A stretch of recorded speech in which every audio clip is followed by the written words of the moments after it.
Hi, it's Jen from Shabby Fabrics. Welcome to the first foundation paper piecing project for 2025. This is a continuation of Foundation Paper Piecing Series 2 that we started in April of 2024, and customers are continuing to love these projects. They're fun, they're easy to do in a day, and having something to display each and every month of the year. For all of us that love to just doll up our house, this is perfect for us. So with the new year comes new resolutions and a desire to take on new habits.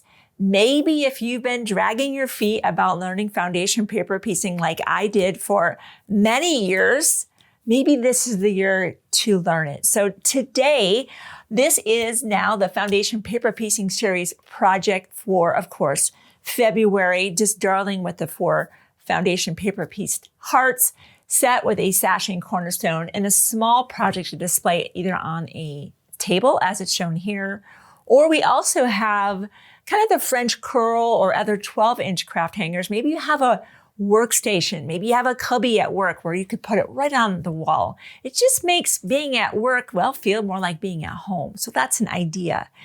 Because we have so many of the other projects in the series, today's just a refresher.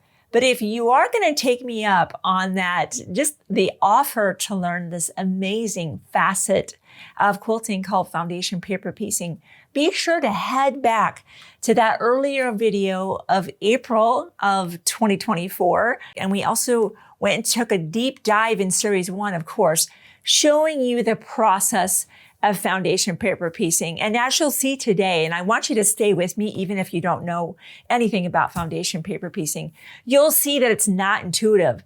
I want to let you know it's not you. It's the process of doing this is the least intuitive thing I've ever done, but maybe the funnest thing I've ever done in quilting. So that's why you're going to want to go ahead and take that deeper dive and watch those longer videos where I step you through the process, helping you be successful.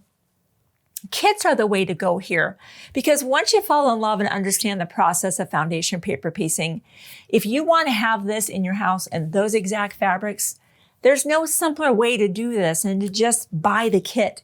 And what you can expect to have in that kit are the exact fabrics you're seeing. This is Love Blooms by Lila Boutique. She is a designer. It's Vanessa. I think it's Geertsen, but Vanessa, if you're watching, correct me if I'm wrong on that. Let me know by email. An amazing designer for Moda. I love her collections, and I couldn't resist bringing them here into this lovely layout, of course, with the 4 hearts. But in that kit, you're going to get Vanessa's exact fabrics for the front, the backing, the binding, and there's even a hanging sleeve on the back. You'll be getting that. You'll be getting a full color pattern that we have tested multiple times here in full color with your full cutting instructions with the specific cuts. Also included foundation papers. The process of doing foundation papers requires you sewing on paper, which will later be removed. And the best paper is the Carol Doak foundation paper. That's what's in your kit. That's what's inside this pattern. In addition to that, because there are so many cuts and some of them are very similar, we also give you a sheet of stickers. So as you make your cut, you sticker that fabric. Make your cut, sticker that fabric. Here are the ones we'll be working with today, right here. See how every single one is stickered. And we work in different sections. Section A, get all of your fabrics that are lettered A in order from A1, 2, 3, all the way down to your highest number. This helps you stay organized to just make the process flow so easy. Again, we touch on that in a much deeper way in those initial videos. So today is just a refresher. With the heart block that we're making, and I'll just show you the finished one that we have here. If I flip it over, this is really just in 2 sections, the lower portion here and the upper portion. So I'll just do a few sections of that. We'll sew those together and just have our heart complete, because again, today is just that refresher being this far into the program as we are. So looking at our foundation, it looks like our team upstairs helped me out by gluing down piece A1 here with just a little dab of glue here. And that's why that's on the table, whether you use the sew line, the 505, You could use a glue stick from the dollar store. It doesn't need to be fancy. And don't get crazy with that glue, because remember, this is just a temporary hold so that we're able to now sew pieces onto the left and to the right of wherever, or above or below, the piece we'll be beginning with. And that's always going to be piece 1, A1 or B1 or Z1 or whatever. That's the first piece that's glued down. Now, since they've done this part all the way to A4, I'm just going to turn this around here. And this is when we begin to really start using what I would say is a kit for foundation paper. There's the kit of this, but there's the gear, the notions that are specifically for foundation paper. And it's not a lot of them, but the add a quarter ruler is key. Add a quarter is an incredible tool. In fact, let me just demonstrate that, just a refresher. Maybe it's been a while since you've foundation paper pieced, or maybe you've never done it. Either way, this tool, and it comes in either this 6-inch or the longer. And if you're going to be doing the first series, you're going to want both. And we do sell those as a combo. You can buy them individually or a combo. Combo is a great value. You'll find occasions to use both sizes. Pick your favorite, yellow or pink, as you prefer. But on the one side, we have this, I want to show you from the above camera here. You can see there's a ledge here. There's a reason for that. And then there's that more sharp edge. This is the sharper edge, is where we'll peel back that paper and give a nice perforation, fold that over, flip the tool around so that this ledge now locks in. See how that's not going anywhere? That's what you want. And I do literally slide that up and down to make sure I'm on that ledge and I'm cutting in the right location. We'll give a nice clean cut. And now piece number A5, I have my fabric labeled. And if you're careful, you can actually reuse these stickers. You could put them back on that sheet and maybe use it for a second project to maybe make or give as a gift. And I'll just put that here. So the goal here of our fabric is to make sure that the fabric does what? It has to cover not only A5, but a 1/4 inch all the way around. Because remember, we're going to come back on this light solid line and trim that away.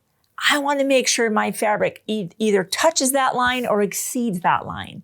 Don't be short of that, because we have to sew these two halves together. See, I have a nice seam allowance. That means that fabric extended beyond into that seam allowance, right? So the goal being here that I want to make sure when I place this right side together and I simulate flipping that over, did I at least cover that A5? And I did. That's a good spot to be in right there.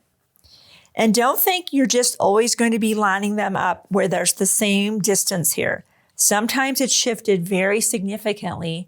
The more acute the angle, the more the shift is, and the more it's not as intuitive as to where to place that.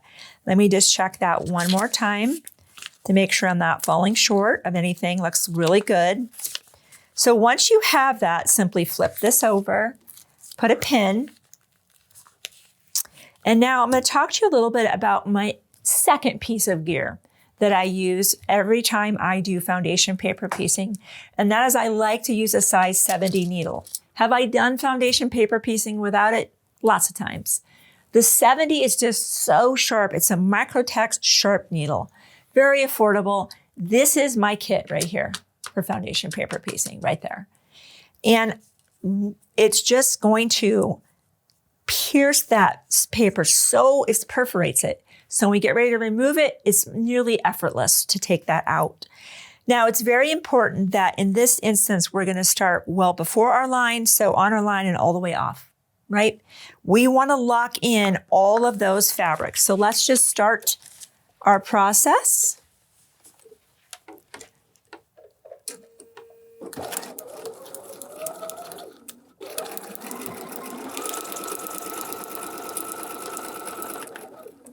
Okay, there's an acronym, and if you've been with me for this series, you already know what I'm going to say. And if you ever teach somebody how to foundation paper piece because you're going to be asked. You will be asked. If you have some friends that don't know how to foundation, they're going to ask you. TSP. Once someone told me that, it just worked. At that point, I'm like, okay, I can do this. Trim, which we did. Remember, we rolled that fabric back. We trimmed it with our outer quarter. That was the trim. The S is the sew. The P is going to be the press. Now, if you're at home, by all means, just go ahead and use your pressing mat here. But if you are at a retreat, as we recently were, where there was limited availability, you might opt for the clover roll and press because you don't want to wait in line, right, at the iron. You want to be able to roll that back and press that out. It works, right? It works. But if you're at home, when I'm doing this at home, I just grab an iron. I like a nice hot iron to give a good clean press, and I'm on the way. I just wanted to show you that if you do a lot of retreats and you have to wait and you've been in that line, you can skip that. You've got a great friend there in that clover roll and press. What's next is going to be, of course, A6. So we repeat this. Do you see how once you learn this process, you just do it again and again and again? So there's the T is happening now. And now we need to bring out our next fabric. So cute. It's got the letters love in there. So let's look at this. Again, we know we need to cover this whole area, but 1/4 inch all the way around. And I have a feeling, I can already tell that if I have this here and flip it, see how I'm going to miss it down here? Shift. You have to shift. So let's check that out. Yes, we've hit that. That is a very good spot. So we'll pin and sew again.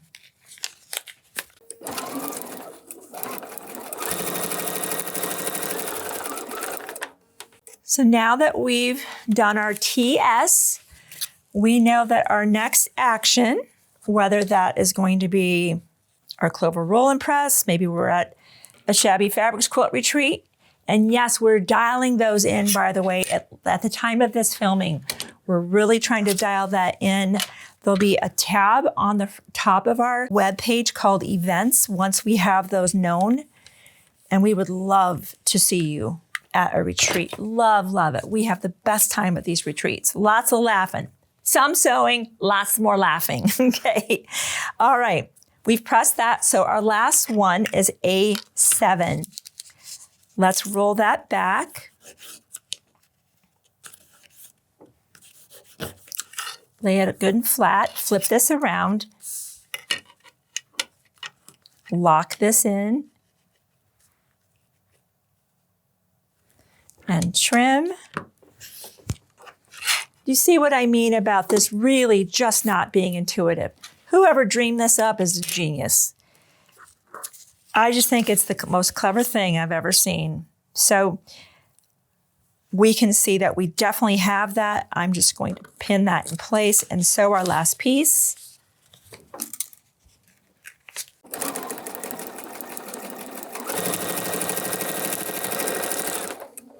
And again, we press.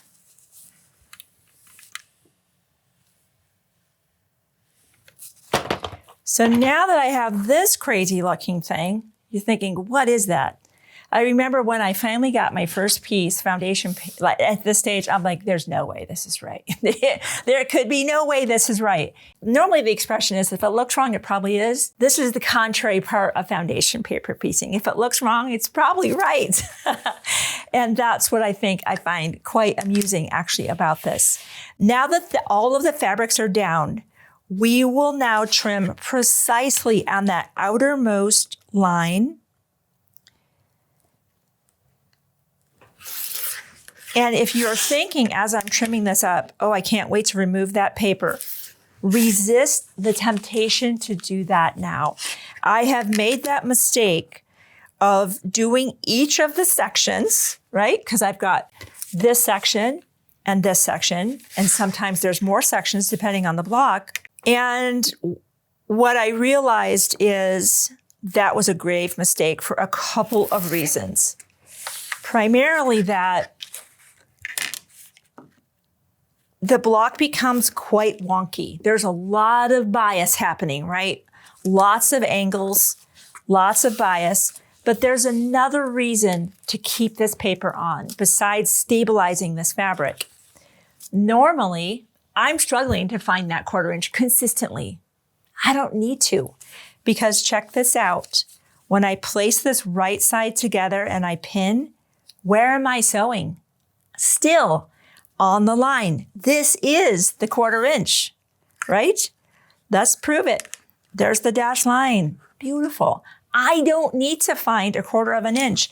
I don't even need to add my seam guide at this point. Now this is here for later on when I do final assembly and I don't have the paper on anymore. But during this phase, leave that paper on. That part, I learned that the hard way. And I got it together, but the block was a little bit wonky, just primarily because there was so much bias. And that paper really helped to stabilize what was happening. Here we go.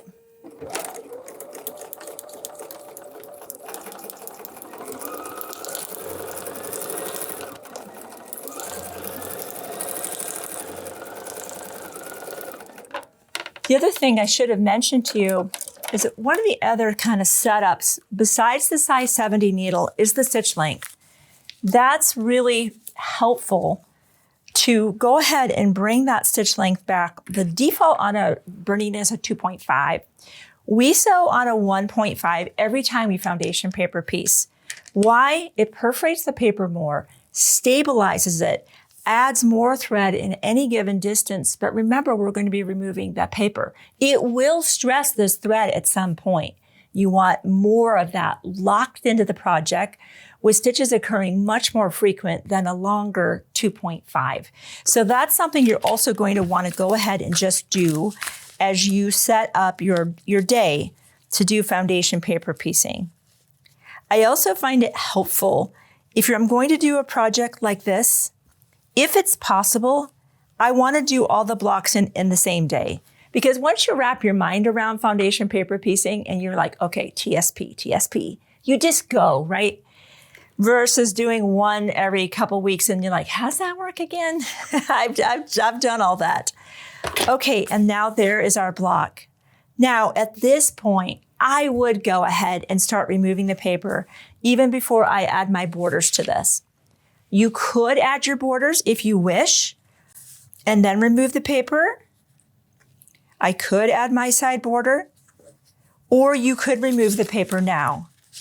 Okay? If you want to leave that paper on, what I would recommend that you do, if you're going to sew on this side, you want to grab a 1/4 inch seam guide because now it's you finding it. If you love that idea of sewing on those lines, you could flip this over, pin that on from the backside, and again, sewing on the lines, right? Your option. You choose it. At this point, you can choose. But if you choose to go ahead and take off the paper, this is just where I start to peel that away. And for any little nooks and crannies that I can't get with my fingers, this is where the tweezers come in.